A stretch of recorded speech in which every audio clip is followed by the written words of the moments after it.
आखिर देवों के देव महादेव का वो कौन सा भक्त होगा जिसने इतनी प्रसन्नता से एलोरा की गुफाओं में इस मंदिर को बनाया होगा। आखिर महादेव के दर का वो कौन सा मूर्तिकार होगा जिसने कैलाश मंदिर में रामायण और महाभारत जैसे महान ग्रंथ उकेरे होंगे। उस दौर में जब जेसीबी और क्रेन मशीन नहीं थी, पत्थरों को काटने के लिए डायनामाइट नहीं थे, संकरी जगहों पर प्रकाश और इंसानी शरीर पहुंचना संभव नहीं था, वहां कैसे जटिल नक्काशियां की होगी। क्या सच में इस मंदिर को एलियन ने बनाया होगा?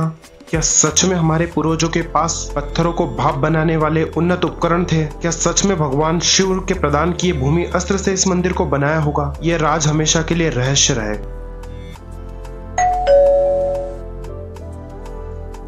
भारत में ऐसे कई प्राचीन मंदिर हैं जो न केवल अपनी शिल्पकला और वास्तुकला में अनूठे हैं, बल्कि उनमें कई विशेषताएं हैं जो उन्हें अद्भुत एवं आश्चर्यजनक बनाती है और ऐसा अनुभव करवाती है कि उन्हें किसी मनुष्य ने नहीं अपितु किसी देवी शक्ति ने चमत्कारिक रूप से बनाया है। नमस्कार मित्रों, आज हम आपको सोहाद्री पर्वत पर बने एक ऐसे अनोखे और विचित्र शिव मंदिर के बारे में बताने जा रहे हैं जो एक अजूबा ही नहीं बल्कि विश्व का एकमात्र भी है, जिसे दुनिया का सबसे बड़ा अखंड रोककट मंदिर कहा जाता है, जो एक चट्टान को ऊपर से नीचे की ओर काटकर 3 मंजिला मंदिर बनाया गया है और जिसका रहस्य आज तक वैज्ञानिक और शोधकर्ता भी नहीं सुलझा पाए हैं। और इसके बारे में प्रचलित है कि इस मंदिर को परग्रही जीव अर्थात एलियन ने बनाया है। महाराष्ट्र के संभाजीनगर जिले में अजंता एलोरा की गुफाओं में स्थित है कैलाश मंदिर।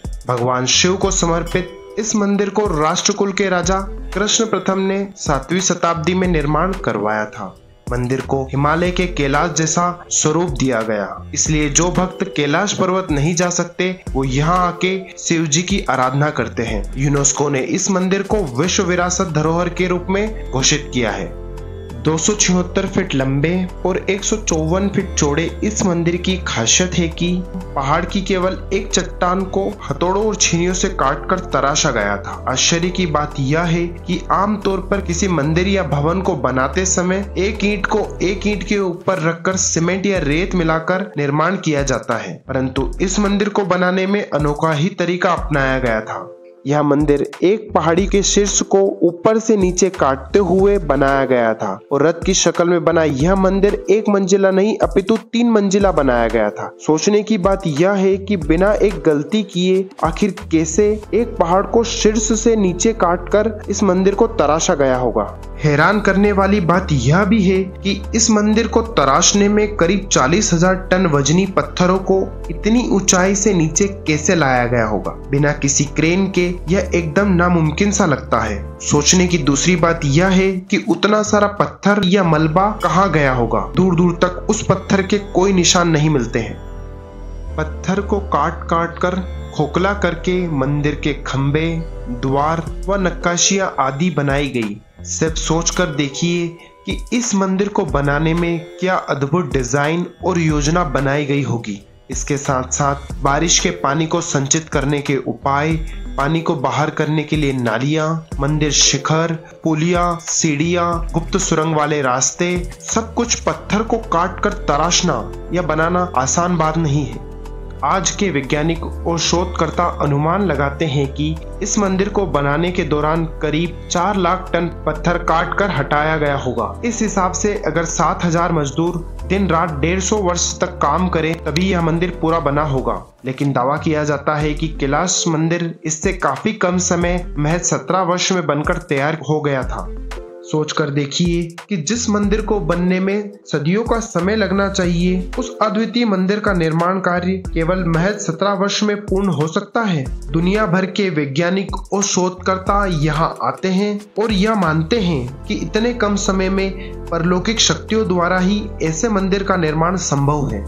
यदि आज ऐसा मंदिर बनाना हो तो सैकड़ों ड्राइंग्स, 3D डिजाइन, सॉफ्टवेयर, छोटे छोटे मॉडल्स, उसकी रिसर्च, सैकड़ों इंजीनियर और कई हाई क्वालिटी कंप्यूटर्स की आवश्यकता पड़ेगी। उस काल में यह सब कैसे सुनिश्चित किया होगा और ऐसे मंदिर को बनाया होगा, यहाँ पर जो प्रचलित किंवदंती है उसे सत्य साबित करती है। किंवदंती के अनुसार भगवान भोलेनाथ ने एक राजा को भूमि अस्त्र प्रदान किया था, उसी से इस मंदिर का निर्माण संभव हुआ होगा। किंवदंती के अनुसार ऐसा माना जाता है कि एक राजा अपने पिछले जन्मों में किए गए पापों के कारण असाध्य बीमारी से पीड़ित था। एक बार राजा शिकार पर एलोरा के पास गए। राजा के साथ शिकार पर गई रानी ने भगवान घर्षणेश्वर की पूजा की और यह प्रतिज्ञा की कि राजा की बीमारी ठीक हो जाएगी तो वह भगवान शिव के सम्मान में एक मंदिर बनवाएगी और मंदिर के शिखर को देखने के बाद ही वह अपना व्रत तोड़ेगी। राजा के स्वस्थ होने के बाद रानी को बताया गया कि मंदिर का निर्माण और शिखर बनने में कई वर्षों का समय लग जाएगा और इतने वर्षों तक व्रत रख पाना संभव नहीं है। कहा जाता है कि तब भोलेनाथ की आराधना करने पर भगवान शिव ने भूमि अस्त्र प्रदान किया था जो पत्थर को भाप बना सकता है। उसी अस्त्र से इस मंदिर का निर्माण किया गया तथा निर्माण के उपरांत इसे गुफा के नीचे दबा दिया गया होगा।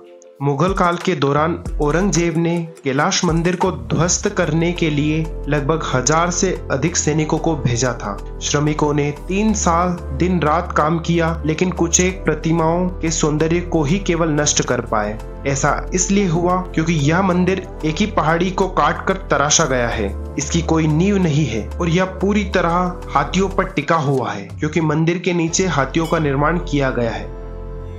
200 वर्ष और 10 पीढ़ियां लगी भगवान शिव को समर्पित इस कैलाशनाथ मंदिर को बनाने में। एलोरा के वास्तुकारों ने कैलाश मंदिर को हिमालय के कैलाश का रूप देने की कोशिश की थी। कैलाश मंदिर में अति विशाल शिवलिंग विराजमान है। यहाँ पर विराजित भैरव की मूर्ति भयकारक है तो माँ पार्वती की मूर्ति ममतामय है। भगवान शिव तो यहाँ ऐसे वेग में तांडव करते नजर आते हैं जैसा कहीं और दिखाई नहीं देता है। भगवान शिव और माता पार्वती के विवाह को इतनी सुंदरता से प्रस्तुत किया है मानो शिल्पकार ने सारी कला इसी में निहित कर दी हो। एक दीवार पर महाभारत तो दूसरी दीवार पर रामायण रची हुई है। यहाँ पर जो चित्रित मूर्तियां हैं वो ऐसी प्रतीत होती है मानो वो जीवित होकर स्वयं अपनी कहानी बयां कर दे।